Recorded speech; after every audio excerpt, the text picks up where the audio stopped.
নমস্কাৰ যদিহে আপোনালোকে ইতিমধ্যে RIIMS App প্ৰথমবাৰৰ কাৰণে ব্যৱহাৰ কৰাৰ পাছত এতিয়ালৈকে তাৰ পাছৱৰ্ড চেঞ্জ কৰা নাই আৰু বৰ্তমান আপুনি পাছৱৰ্ড চেঞ্জ কৰিব বিচাৰিছে তেনেহলে আপুনি সেই কাম পৰ্টেলত কৰিব নোৱাৰিব আৰু আপুনি সেই কাম কেৱল এপতে কৰিব লাগিব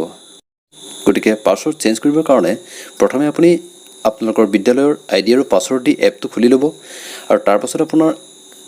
এপটোৰ একেবাৰে বাওঁফালে 3 লাইনৰ অপচন টেবটো আছে তাতে আপুনি ক্লিক কৰিব আৰু ক্লিক কৰাৰ পাছত একেবাৰে তলৰ ফালে চাওক তাত লিখা আছে চেঞ্জ পাছৱৰ্ড তাত ক্লিক কৰিব ক্লিক কৰাৰ পাছত আপুনি দেখা পাইছে কাৰেণ্ট পাছৱৰ্ড নিউ পাছৱৰ্ড আৰু কনফাৰ্ম পাছৱৰ্ড অৰ্থাৎ বৰ্তমান আপোনালোকৰ যিটো পাছৱৰ্ড ব্যৱহাৰ হৈ আছে